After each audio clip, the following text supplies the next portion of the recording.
Welcome back to the third segment of the day.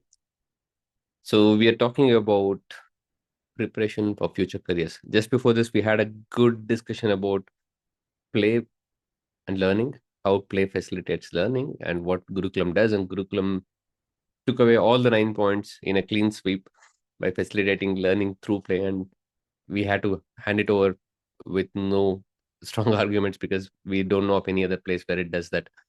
So, getting as a once you learned, we are all aiming towards something. We are all thinking of what will I do with all the learning. That's what the typical thing happens. I go to school, I get my degrees, I get my certificates, and then I'm looking for a career that I can build based on what I've learned.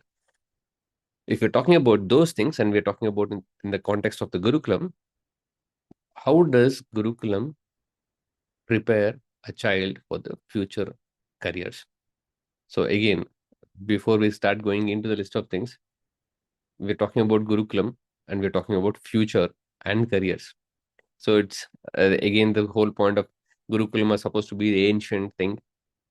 It's something of the past, and we're talking about careers, and then we're talking about future. How does these things even come together for somebody to comprehend? Saying, if my child goes to a Gurukulam, which is all based on ancient scriptures and stuff like it, how will they become ready for a career that too of the future? So this is the common question that arises if I have to look at this from eye or lens of a parent. And I wouldn't think anybody would just say, okay, Gurukulam, future careers, I'll enroll my kid. So I don't think that'll happen as a quick thing. But let's see what are the things that we have on the board. So it cultivates empathy and emotional intelligence, promotes integrated and interdisciplinary thinking skills, instills core concepts of human sciences and psychology, develops practical, creative problem solving skills, offers personalized mentorship and self discovery, builds strong self discipline and ethical foundation, fosters a lifelong learning mindset and an approach to mathematics. Mathematics is the study of how to learn, connects individuals to cultural identity, on leadership and teamwork abilities. And yeah, I think these are the ones. Just look at all the keywords here and let's see if this has got anything to do with the careers of the future. Teamwork, leadership, cultural identity, lifelong learning, self discipline, ethical foundation, personalized mentorship, self discovery, practical and creative problem solving, human sciences, psychology, interdisciplinary thinking skills, which is integrated, empathy, and emotional intelligence, right? We also did a few things to look at what are the careers of the future that may look like. We got a few, when I say few, we're looking at 100 most probable future careers. And I think I have a list that we can go through it. Just a quick glance through it. See how many of those things that you also think of can become a possibility. AI based professions is something that we got. Within AI, see the number of things that are there. AI ethicist, AI and machine learning specialist, AI debunker, AI immortality expert. I'm not going to read the 100 of them. Only the ones that feels nice and cool to read about with shout it out. Otherwise, just look at the list. Robot mediator, urban air controller, virtual reality architect, metaverse architect.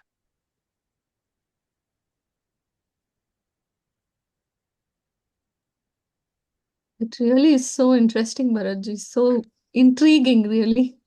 Yeah, we were talking about activism when we started off the session on the first day. Climate change adaptation specialist. Yeah. We had something here on top. Uh, renewable energy engineer, environmental engineer, sustainable agriculture expert, extinct species revivalist. All the activism that you want is going to be professions of the future.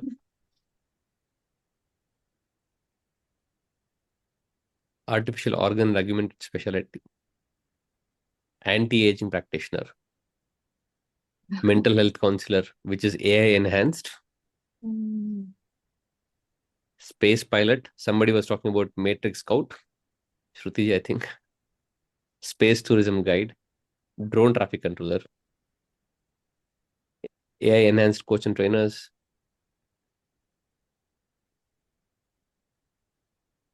synthetic food designer, 3D printing fabricator, digital mental health specialist, as if mental health specialists were not enough, AI psychologist, neurodiversity.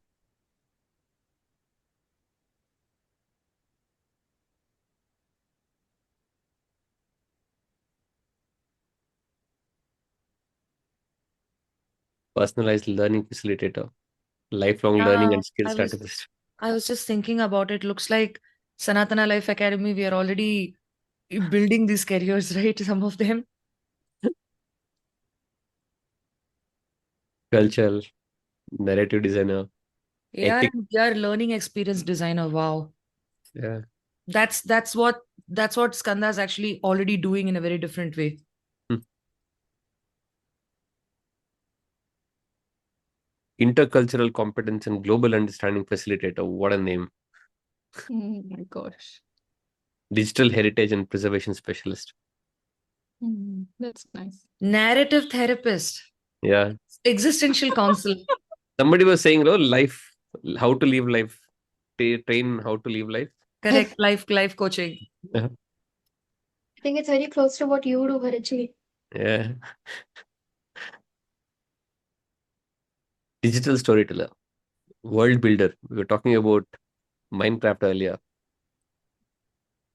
Cultural heritage and digital preservation specialist. Yeah.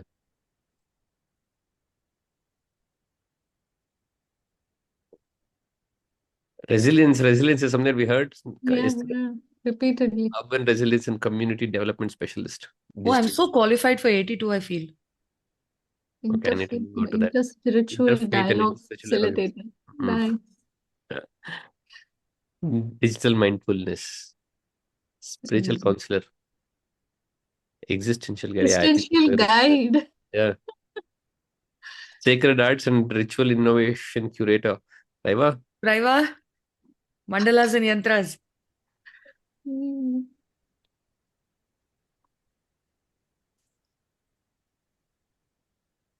ocean capture, live performance, digital governance, climate policy sustainability, misinformation and disinformation policy analyst. Wow. We are loaded with so much of Nice. information from all dimensions and directions. Mhm. But that AI also will start doing it. Oh, human, this one will. So Mhm. this one, Some Misinformation. of yeah, there is, some of them are getting repeated because I think some come under anthropology while some come under psychology. Mhm. if you look at this one, right, that's the interesting part. AI localization and cultural adaptation specialist, and NLP specialist, language access, digital language preservation. Nutarma, the first thing that you see here, Mm. I AI got a developer. few when I did some research, I got a few related to golden period as well. Okay. I think I saw it somewhere here I too. saw it somewhere here. It must be under the medical. Yeah, it could be. I just glanced through. I didn't read all of them. I Okay. saw something to do with old age for sure. Yeah, some geriatric, but Yes. next to that, there is something like that also. This also is I, AI I ethics and think bias I had auditor. learned this something called baby designer or something like that. Remember seeing something like that here. Drone traffic controller, so Yeah. cool. Space pilot. Space tourism guide. Agent.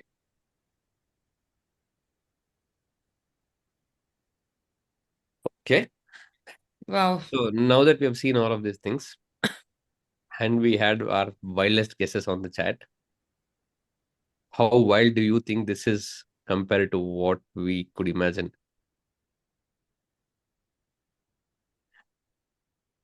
And also the points that we saw of what Gurukulam, how Gurukulam approaches the future careers, those 9 points that we looked at. I think each of those points are connected to uh, what what would be required as a basic qualification for these jobs. What I don't find in the list of Gurukulam is probably the subject wise training or the technical training specific to each of those jobs. But that will become minimum, because I think all of these jobs are, one thing is 100% sure. I don't think they can survive the job without lifelong learning. Absolutely. The learning curve, it has to go on and on and on. And that, learning how learning happens, what's the science of learning, uh, which we are using the word mathematics here. Yeah. But the science of learning will become very crucial. Even now, as we see AI developing, it's all about how is it learning, right? And what all can it learn? How much can it learn? Yeah, I guess looking at the title of it, I'm feeling the points slip away from my hand. Before Skanda flexes his all his expertise in this. When we did the chat, right, when we asked people to put in the careers of the future, you see the things that we could think of, which is somehow in the familiar territories. We haven't gone beyond what we know already. But the list that I saw about the 100 careers of the future, that was again AI generated the whole list, and I did some research about the other things as well. I think we have a few blogs also about those careers. But if you look at those careers list that came out and the things that we could imagine and think of, there is a huge gap. If we cannot even imagine what the future is going to be 10 years from now, I mean, because in the last 3 years, what AI has done is a tremendous dent already in terms of how we could think and do things. We are talking 10, 15 years. And as we speak, every minute there is a technology advancement that's happening. There is a shift in how people think and do and act is changing. If we cannot even imagine those kind of careers that may exist in the future, how can we even think of how do I prepare my child for it? What classrooms, which courses will I enroll my child into? If as a parent, as an education institution, I cannot think of those things, what will I even prepare my child for? And thinking about a Gurukulam would be the last thing any parent would do at this point, unless they know the skills about lifelong learning, ethics, humanity, culture is not just a spiritual Gurukulam kind of a content, but these are the skills that would be the most necessary skills for you to be employable in the 15 years time frame from now. Unless that comes in, who would even search for a Gurukulam for AI ethicist as a job? I think even as we saw the messages in the chat, somehow I got a sense of people know that what we see today as jobs are not what jobs are going to be in future. Somehow that everybody knows. Because what if the same question would have been asked in the year 2000, many people would not have probably named the jobs that are around today. 25 years later, what is your child getting prepared for? I don't think many people could have thought about it. So since I'm talking as a parent who has taken the Gurukulam method for my children, when I started in 2000 to prepare my children for a career, I knew that a career had to start 25 years from then, 20 to 25 years from then, when my children would be in that age. And when they reach their 40s and 50s, they should, they have to be the masters of that craft. Because that's when you get into senior positions, and that's when you are there. Now I realize that journey, just because this listing is available for us today, an AI integrated curriculum developer or a self-learning coach or an existential counselor, these are the kind of things that my first batch of Gurukulam can start doing today, such that when they are 40, 50 in that age group, they are the ones leading it, because there's nobody else right now. So the preparation for a future career has already started in the past, is what I'm trying to say. So if we start preparing today, we are looking at the future of the future. So the uncertainty just doubled.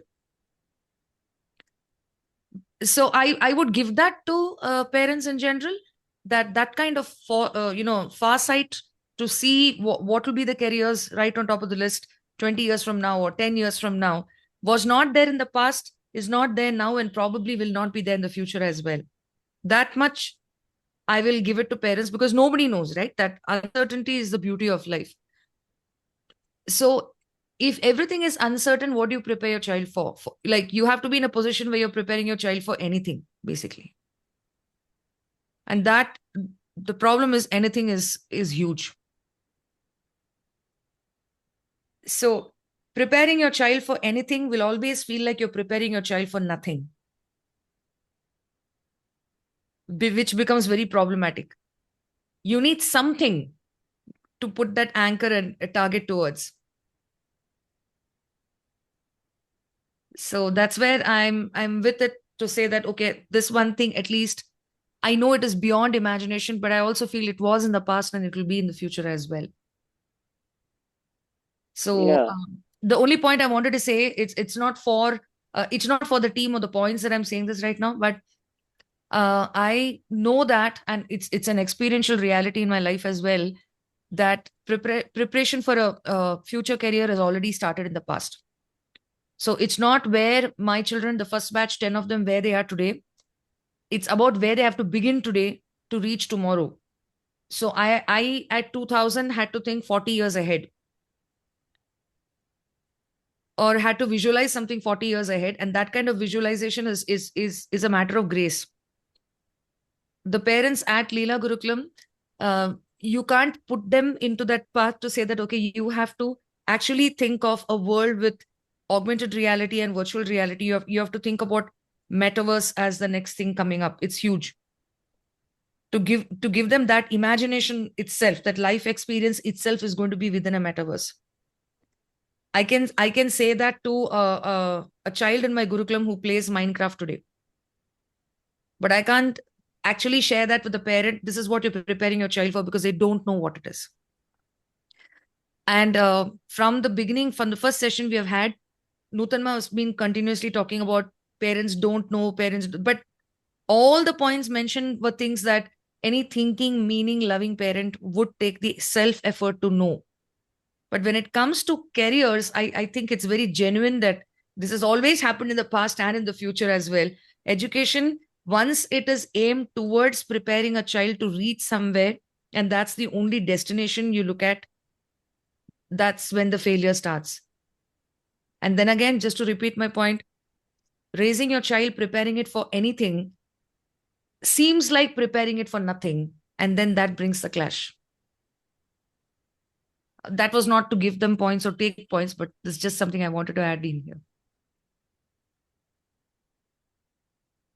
At this point, one more thing that it comes as a conflict, right? So if you look at all of these careers that we are looking at today, none of these things are something that, I mean, not none of it, most of it needs a child to be exposed to the digital platforms, and a lot to do with the screens. And we still have parents today still saying screen time is a no. Children have been denied access to phones even at the age of 10, 11, 12. It's not about what they do with it, right? So the whole thing about screens and screen time should not be given to children. I will keep the child as much as possible away from any type of a screen-based content consumption. So How yeah, how sorry.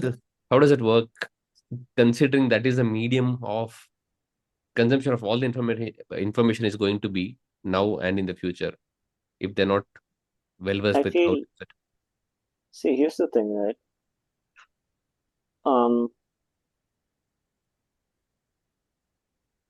I honestly think it's healthier and of course, this is a very binary and so sort of shallow way of saying it. But if we have to take the extremes of a parent who allows their child all the screen time in the world and a parent that is very held back on it, at least the child who did not get the screen time is going to value it and has the chance to learn it the right way. Because you have to look at sides on the both extremes, right? You have one side of parents who are very much against any screen time, and you have one side who allow it, right? Because for them it's leisure. As long as it's not going to take away time from whatever the parent expects from the child, they're fine, right? But at the end of the day, what's going to matter if you look at everything that came? Yes, there is a lot of screen time, but here are the two things that are going to be important. One is your general sense of how computers work, how data works, how social media works. And that general sense does not build through using it, it builds through understanding and learning of it. We have spoken a lot about natural versus and organic, right?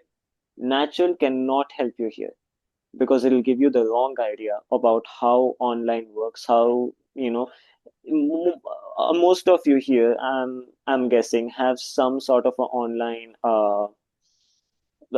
either YouTube or social media. You're seeing what kind of things people are putting out there. A lot of people don't have an idea of how what they use out there is going to affect you. And that's why when AI became a big thing, everybody was scared because now everything that they've kept online, a robot is going to go through it systematically and is going to build its intelligence off of what you said online, right? So of course there's one thing that now people have a chance to learn it in a way that's going to be of use. And another thing about the screen use in the future is that if we look at, sure, a bunch of these jobs are going to need you to use a screen and be behind a screen, but here's the common trends you're going to find in the job. One, of course, computers, these things are going to be very important. And to be honest, we don't even know if there will be a screen. Now we are getting neurochips and chips that are attached straight to your brain. What if the screen is just burnt into your eyes all the time? We have no idea what the future holds. We are going through an incredible amount of change that we can't comprehend, right? So what's going to matter more is not how you use your screen, it's how human you are, right? Because if you look at all the jobs, they are very, they touch upon the human aspect of you a lot, right? How to be human, how to adapt, how to be emotionally intelligent, right?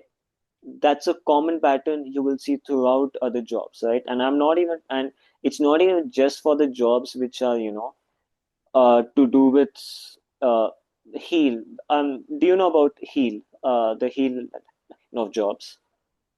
So the same way you have STEM, which is science, tech, economics, right, and maths.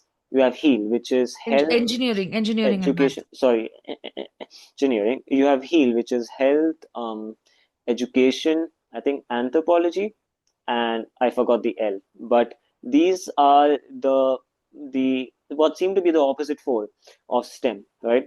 And there is a big shift from STEM to HEAL because intelligence, even artificial one, can do much of the STEM work.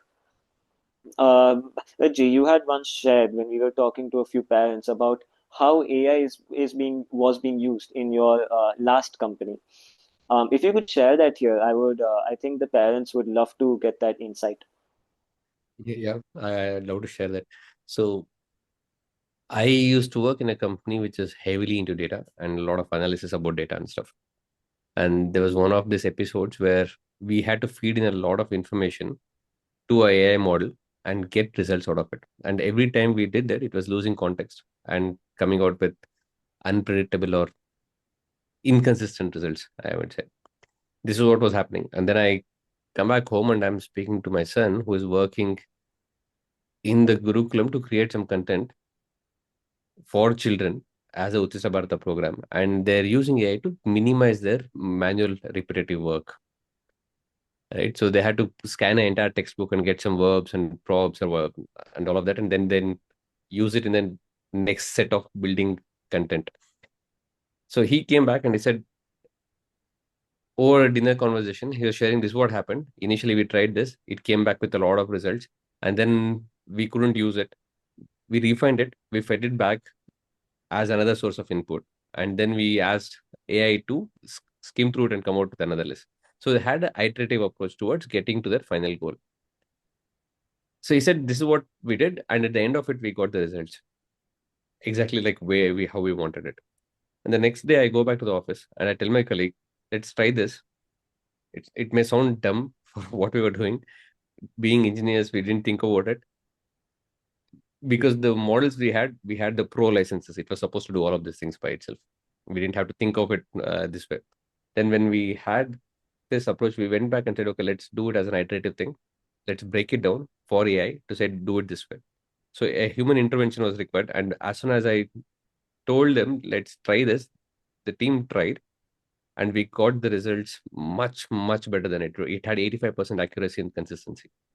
And this is something that I told them after that. This is what I learned from my 10-year-old kid based on what project he's doing at the Gurukulam. So this was, sorry? No, please go ahead. Yeah, this was a live thing that happened, I think 2 months back. And our kids today are sitting and working on AI, and they're using screens, they use Canva, they use all the tools that we are now learning. They're doing it already. So this is what it is, right? It takes a lot of screen-based learning today. And also to go back to the point that you were mentioning yesterday, Skanda, there were times when there was libraries available where you Yes. have to go there, consume the content for once and come back. Today the age is gone. So everything that you need is there at the tip of your screen. So you have to go back to the screens as your source of library. So if we are denying children access to that and then expecting them to learn the skills of the future or the present, for example, would there not be injustice? It was like taking away books from us when we were in schools and telling them you go and study and learn. Can you also share about how much of the work in your company was supposed to be done by AI? You had shared something along those lines. 30%. Forget our 30%. company. The companies who are big in this, who created this, they're claiming that Microsoft claims it, Google claims it. 30% of the work that is done through AI. So we have 30% of the work that is supposed to be done through AI, and we have a workforce that is not prepared for it. Because if a 10-year-old with significantly less experience with tech is going to outsmart you, Yeah. then are we prepared for 30%? I won't say we are prepared for 5, right? So it comes down to this, right? As I've said, yeah, and it's the same thing, right? I wanted to share something. I can't remember. See, it comes down to the fact that artificial intelligence will only ever be intelligence. It can't replace the rest of what makes us human. So now it's not a race for who is intelligent. We had a short conversation about IQ. Guess what? We are entering an age where you can buy IQ for a monthly subscription. And you have choices for the Chat GPT IQ or do you want the Gemini IQ? Which IQ do you want? Because now you can buy it. It sounds ridiculous, but that's the age we are going to enter very soon. It's We not already have. DNA. It's not DNA dependent. Also, you have a choice on it, right? Yes. And so for 200 years, we were thinking that education happens from that one organ which we carry around, right? I think it was Sir Ken Robinson who said that we treat our bodies like a transport system for our brains to carry from meeting to meeting, because we have educated our children through their brains and slightly more on the right side. He said it so brilliantly. And that actually just goes for a toss, like Skanda is saying, if it is something that you can just buy.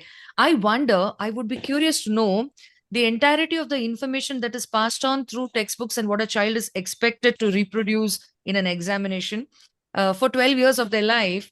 What would it take to just use AI for that? 30 seconds. It will take so much shorter, because not only will AI tell you the information, it will tell you exactly how you can learn it. It'll make a plan for you, and it can set reminders to remind you. So you have both a library, a teacher, a mentor, and tuition for free. If you want to be fancy, pay for it. But it's the scale of what we are entering is very, it's something most people don't understand, because, and it's either you don't understand it or you're afraid of it. It's about time we start to embrace it. I often like to think of this example, right? Like this thought that comes to my mind. There was a time when the only way to capture something was through a painting. So you call a painter and you get them to sit there for hours and painting it out. Imagine what happened to that guy when the first camera came out.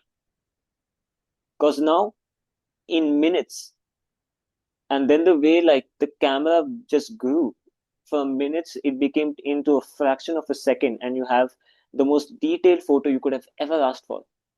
So what did they do? They didn't fear the camera. Painting as an art form is still there, but they had to adapt, right? They had to embrace that there is Same thing. change coming. The same thing happened to Kodak as soon as a smartphone got a camera. Oh yes, imagine that. Now my smartphone has a camera, it has a calculator, it has 90% of the tools I'm going to need in my life. We are again entering an age, but it's personal now, because it's more than just what a tool offers. Our technology is threatening to take away what we offer. IQ, the two alphabets with which we let choose so much of our life, our education, our salary, our job, is now going to be behind a paywall of a monthly subscription, right? So this is a huge change, and that's why what's going to matter now is not IQ, it's not how you can remember things. It's about how human can you be, how in touch with your feelings can you be, and how can you think to use this intelligence? Because it's very easy to have intelligence. Do you know how to use intelligence? That's wisdom. That's the difference between being smart and wise. I would take a dumb wise guy over a smart not wise guy 100 times, because it's better to have a person who knows his tools than a person who has 100 tools but doesn't know anything about what he's doing, right?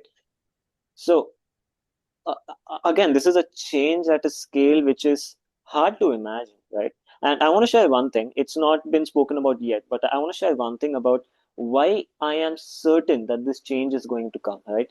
If you look at our past, if you look at history, right, you'll find that the biggest changes have happened after a long period of the same thing happening again and again and again. Things have reached this absolute bottom, rock bottom of unsaturated, boring, colorless life. And that's when the biggest change happens, and it's the most brightest supernova flashbang you can imagine. We had that with other Renaissance, right? I'm not sure if I'm saying it right.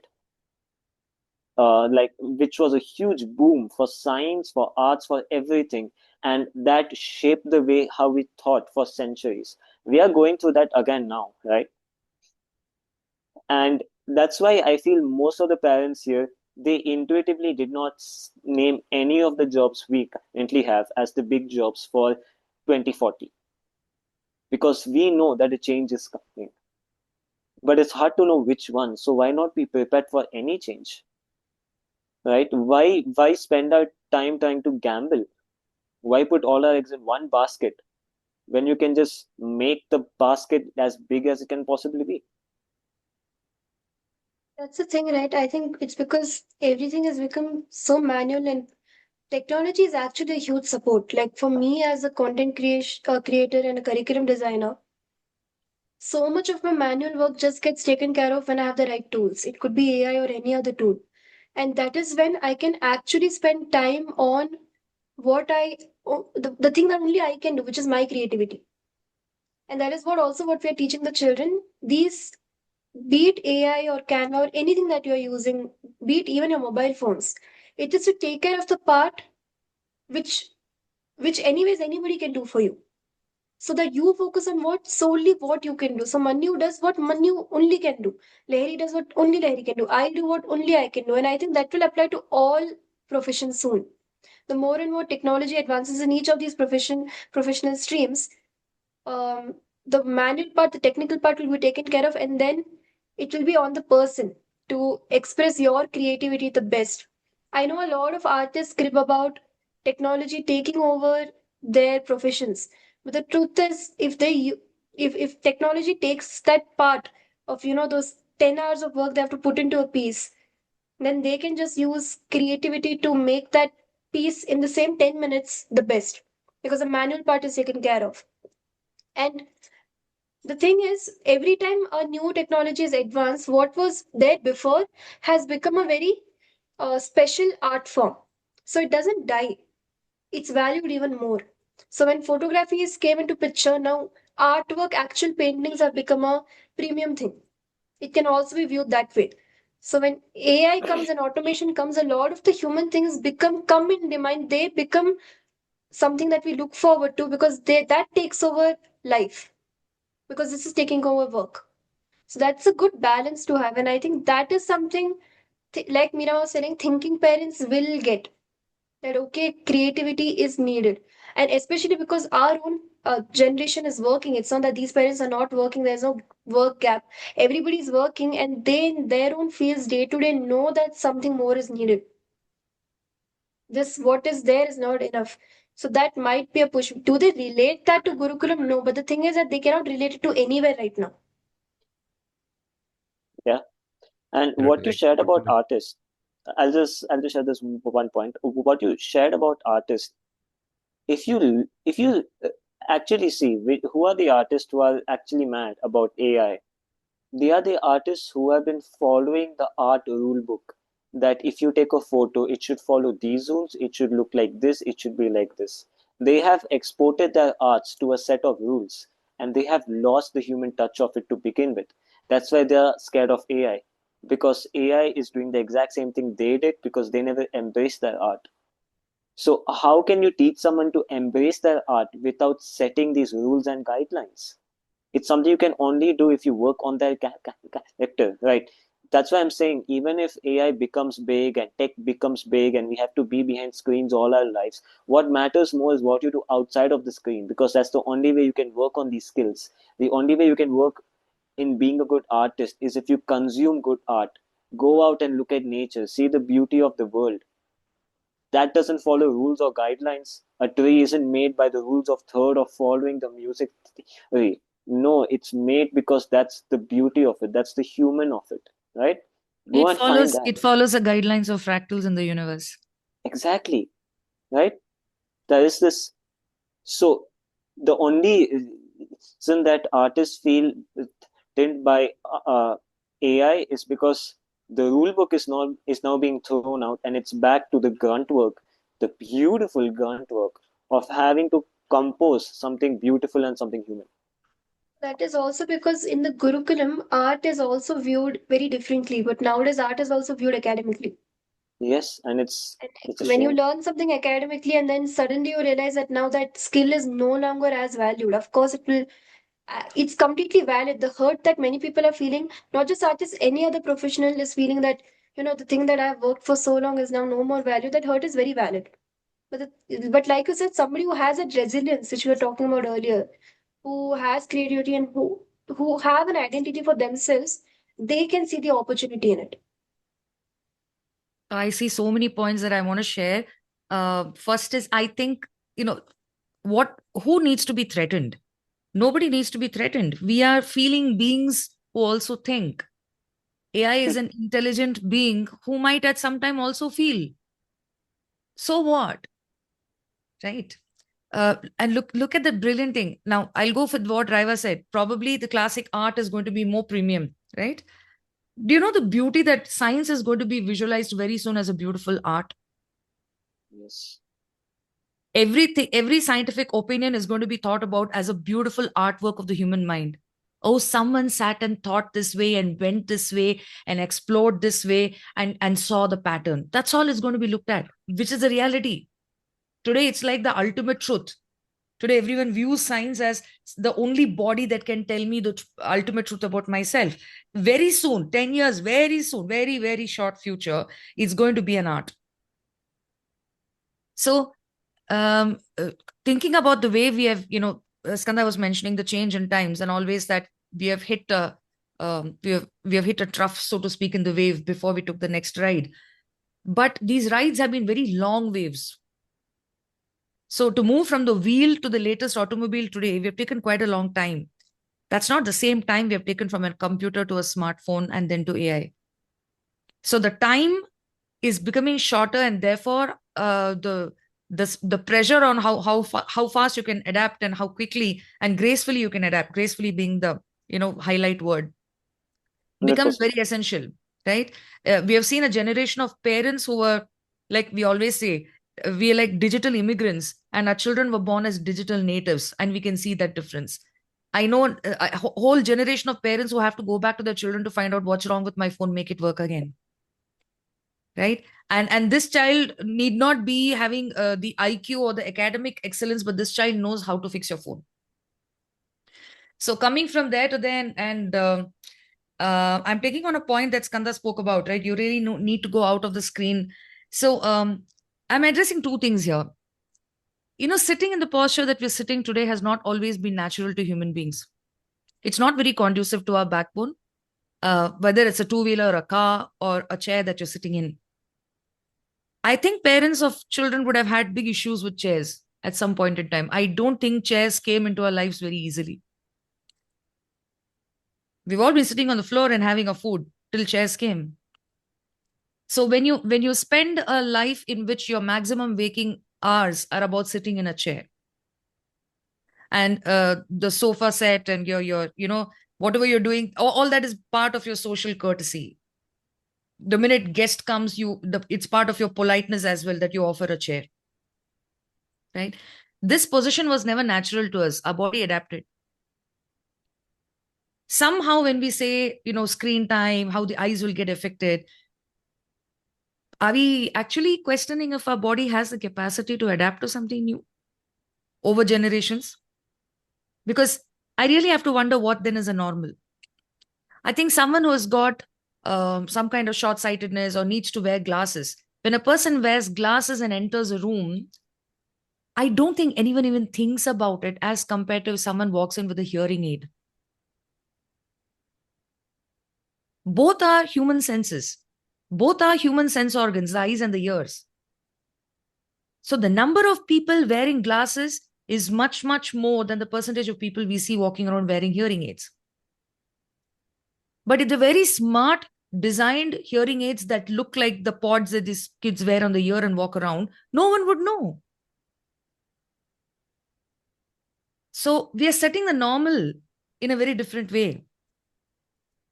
So should you sit and worry about your child's screen time? Absolutely, yes. It's not the time. It's the content of what is being absorbed that you need to worry about. If you really are a parent worried about screen time, then what is your child doing with that screen is what matters. What is the child watching? What is the child absorbing? And each child has got their own capacity for this. We can't have a benchmark to say that, no, 1 hour is enough. Who are we to say enough? I know children who are such strong visual learners, and they just swallow content and digest content through the visual medium. It's so effective. So here's where I have been as a Gurukulam educator and a parent. I go back to the basics of why a human being loves to watch the screen. Forget it. Why do we love selfies? Because we love the self. There is something that kicks inside my heart when I see myself in a picture. You're talking about classic painting, kings, the portraits. It was such a thrill to sit and have someone come and create a portrait of you. It was a privilege. Today, that privilege is available to the common man with one click. Why not? So why do we love looking at a screen? Why does a child love looking at a screen?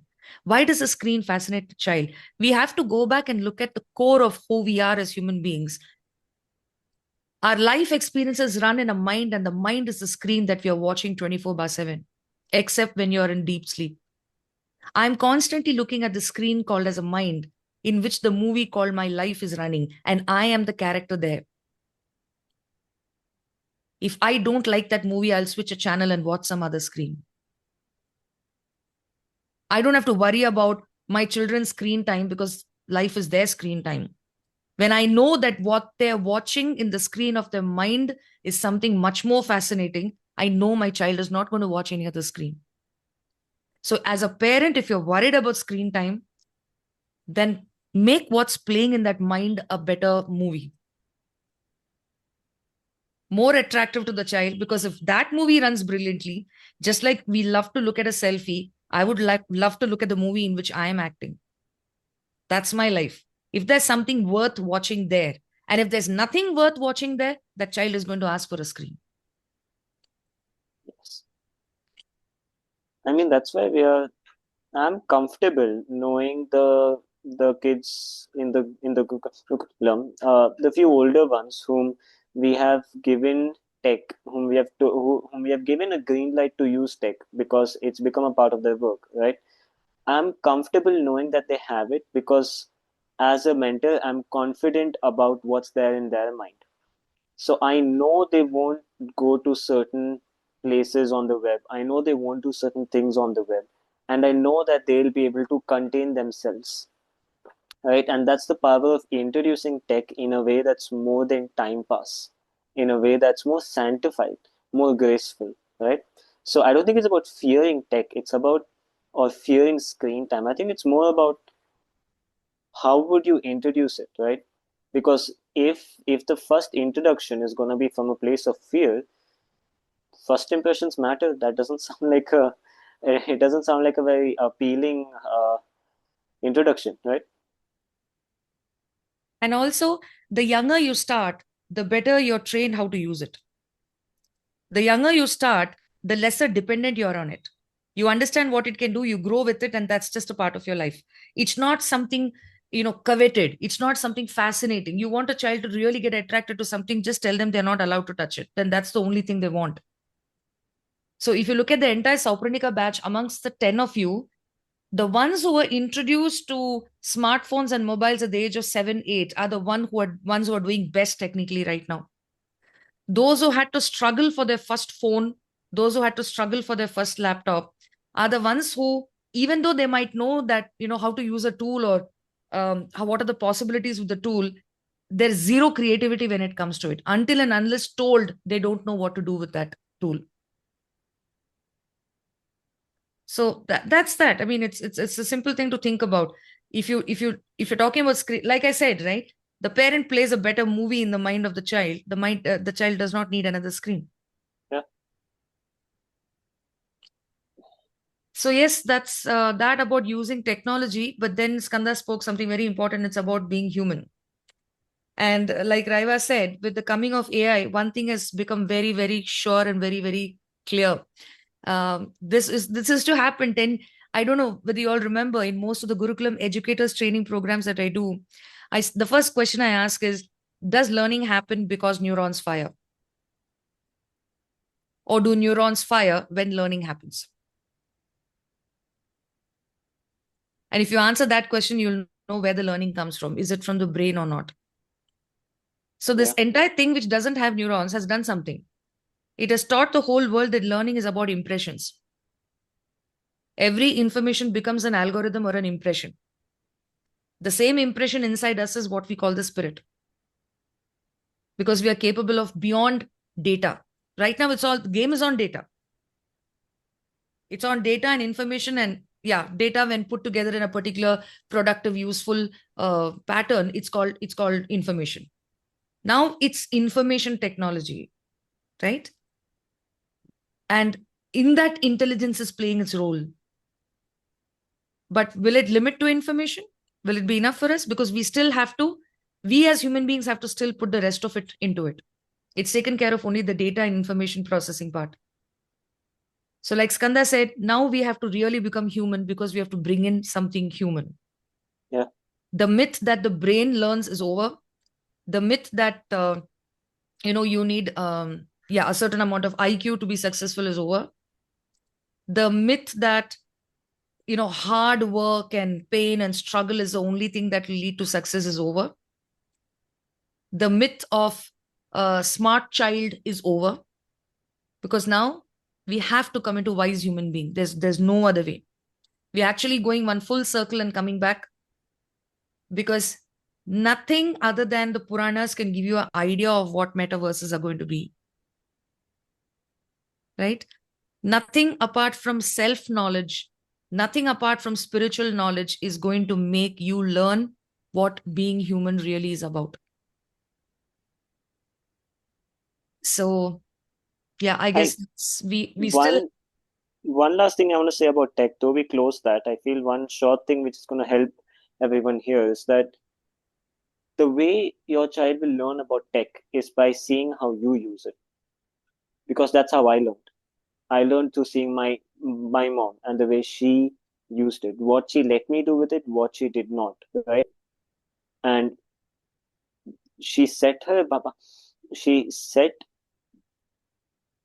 I don't call them boundaries. I call them rules, right? Because it she made it more of a game, right? So she said at the but it's like and it's the typical like what most parents might think like, oh, you can use it this and then it wasn't more like that, but it was an appreciation for what tech is and how it can be used. And I learned that by watching her use it. So if you are scared about how your child might use tech, know that they are going to learn how to use it from you, whether it's intentional or not. So But yeah, we can close on this. we close with tech. Baraji will take a 5-minute break and come back for the debate. Sure. Oh, we haven't won already? Okay.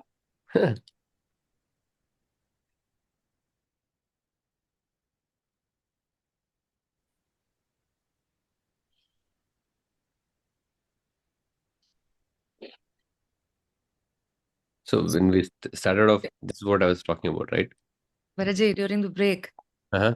I was just sharing with one of the parent to say that shall I counter this by saying that because because the Gurukulam does prepare your child for future careers, it is really expensive and therefore probably it's not for you. And the parent told me, you don't realize, Ma, this is the cheapest I can find compared to so many other things that I have to look around. So I was like, okay, even that point is not mine now. Absolutely, ma'am. The amount of money corporate spends on upskilling existing workforce and for people to keep on learning new things, it's a huge investment if that is the case Yeah. in the later part of the life. But Sorry, you were saying something. You were making no, I was like, when I started off the topic today, my defense of why people don't need to go to Gurukulam about this is not the not need, but why would they would not approach is because of these facts, right? We can't even comprehend what uncertainty can be, and we cannot even think of what craziness is going to be there in the future and what skills are required for people to have. And the last thing that they will look for is a Gurukulam to say, okay, I know all of these concepts that may not look like a future career skill that they're training. This is what is going to be the most essential ones. Unless they understand these subtle, abstract topics that we deal with, is the ones that are going to shape the future, they'll not even think of it. That was my However, defense to start with. Ma herself had mentioned that, any thinking person can, put together that. So are you saying that Gurukulam is not for you if you can't think? Yeah, why not? Sounds Yeah, harsh and just take rude. anything. Gurukulam's not for you if if you can't, so if you're a It he's is dog. saying not an it's not for outs. your child. It's not for your child if you can't think. It's not like you outsource the child, put them into a system, thinking, okay, I'll put the child at one end, I'll get gold from the other end. I have just had to recollect some famous personality selling, put something from one end and get gold from the other end. I just went back to that funny statement. But anyways, uh, this is not an outsourcing thing, right? You need to be invested in it. You need to keep an eye out. You need to be a partner in this learning. So if you can't do all of that, But Gurukulam being the place where you can't outsource was something we spoke about on day one. exactly. So So, nine Skanda, points for me. here's the thing, okay?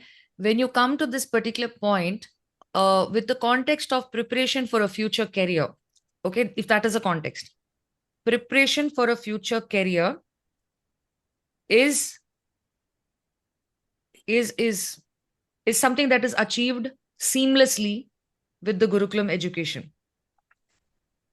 I don't find any point with which I can tell a parent that hence this is not for your child. And I'll tell you the reason why. I'll tell you the reason is not because of what Gurukulam is doing. Okay. The reason is, see, the Gurukulam already is taking care of academic excellence. And, since you've got that point also, it's taking care of academic excellence. So whatever the parent is expecting that, by the age of 16, my child should have completed the 10th, class 10 or class 12, that's already happening. That might be a point of concern. The idea is basic and simple here. I don't think anyone goes up to an educational institution, be a school or a college, and says, I'll only pay this fees if you guarantee that my child is getting a job at the end of this journey. No one expects that. No one says that. And they all know that it is subject to the performance of the child and the way the child is trained for the exam. And then the qualification might, and along with qualification, there are many other things added on to it, including good luck for the child to actually get a job. So our parents, our society is already not in that mind frame where they can go back and question, say, this has been my investment and I did this to earn a qualification which should then get me a job, but where is it? So already that mindset is not there. So I don't think a parent would be in a mindset to think about, where should I send my child so that they prepare for a future career? That future career, like I said, future was different in 2000, future was different in 1990, and that will always be the reality that no parent will be certain about what is a future career. So again, I get to that point because preparing your child for anything feels like preparing your child for nothing. It's the same for any organization. Their Gurukulam or a school or a college or a training institute, all of them level on the same thing because that demand or their expectation is not there from a parent. So there's no reason for you not to send your child to a Gurukulam. This doesn't become a context for that decision at all. This is not a context in which we can talk about that.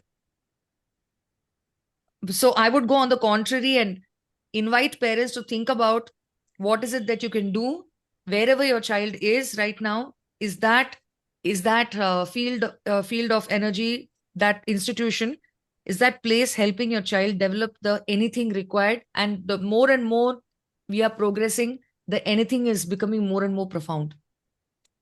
So anything can happen 5 years from now. We're in a place where regular examinations might not be written anymore. It could be presentation, like open book has already been announced. So many other things can come. So anything can happen.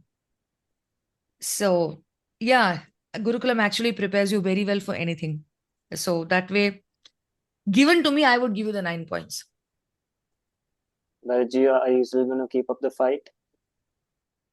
I'm not fighting for this. You know what? We started off with the audience. Let's end it with the audience. Let's take a poll. Ooh. Yeah, because Nah. this context itself is just put up a poll, no? Let's see.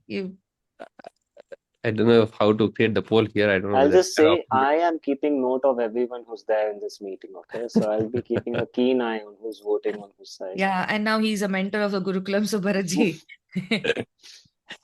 But you have Raiva on the other side as well. Yeah. That's true. So whoever thinks Gurukulam is a way for future career preparation. And Would- therefore, every child deserves it. Yes. Or therefore, every child might not need it because the parents can't think that way. So that's group Skanda and then group Bharatji. Or can So- we do Skanda I and am- do Viva? That'll be more fun. I'm really Yeah. not on either side. Do you have an option? Create a poll, Raiva? I'm not getting the option. Probably Okay, can just so- open the chat out. Yeah, I I think opened you the can chat. tell Skanda or just say whose name and we'll count it up. We Yeah, can I put it guess in the chat. Yeah. Yeah, just open chat out and ask them to sort of. Yeah. Yes, if you feel it is for the Gurukulam. No, if it is Gurukulam is not the way to go for it. Let's keep it simple. We'll count the A's and the nays.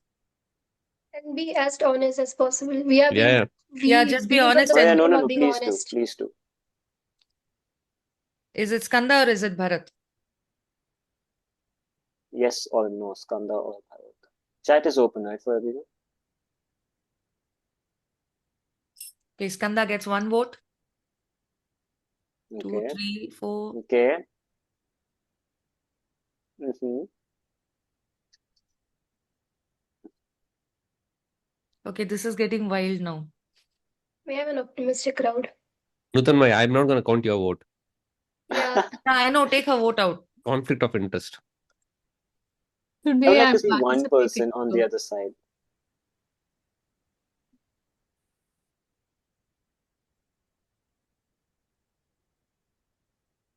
One, two, three, 4, 5, 6, 7, -1, 6. Hey, today Correct. I'm really a participant. That has to be accepted. No, it won't be accepted. But still, the team, See, first of all, you Team put the Skanda slides and the topics that has, you sweep over Yes, points. and you're only coming and voting for the Yeah, points. It doesn't exactly. happen like that. okay. Team Skanda has the eyes. 7. So I'm guessing that's pretty much everyone here. Wait, we have only 7. We have 17 participants. Okay. Let's take away So 4 of us. 5 17 of plus us. 4 is 5 yeah, of the we have us. 5 of 5 us. plus So 12. we are waiting So, for 5 more the- votes. okay, as of now, the But majority that's is correct. already majority is yours, so the points come Other to 5 you, people Skanda. slept. Yeah. Yeah, exactly. The 5 people were denied screen time when they were growing up, so they don't know how to put an yes or a no on the chat. So Yes. Come to Leela Gurukulam. I'll teach you how to vote on chat. Okay, so that's 8. It could be the other way around. They don't know how to spell. Well, that I'm dyslexic, but I'm pretty sure it's YES. all right. So Okay, that's it then. first day that we haven't lost. On day 3, my team is at Victory. 0. Day 1 We're victory. at 9, ma. Sorry? Sorry? Oh, we are at 9, correct? We We are at 9. 9 Yeah. to 18. 9 to 18. Total And score is 33 and 48. We have closed the gap. it can't be 33. Is it 33? We are on 33. 18 plus 15. Yeah, 33 and 33. 48. So, yeah, 81 reasons why your child does not need Gurukulam or the Gurukulam education is not for your child. 81 reasons down. The last day tomorrow to count the points and then the finale on Wednesday. So, what we are going to do on the finale is a surprise, but 27 points for grabs tomorrow with very, very interesting topics. Let's see what the team comes up with. What are the points that they're going to put forth about the Gurukulam? But good day, beautiful day, and what a session, Skanda. Brilliant. Yes. Today was nice. Victory tastes good. Stay hungry. Yeah,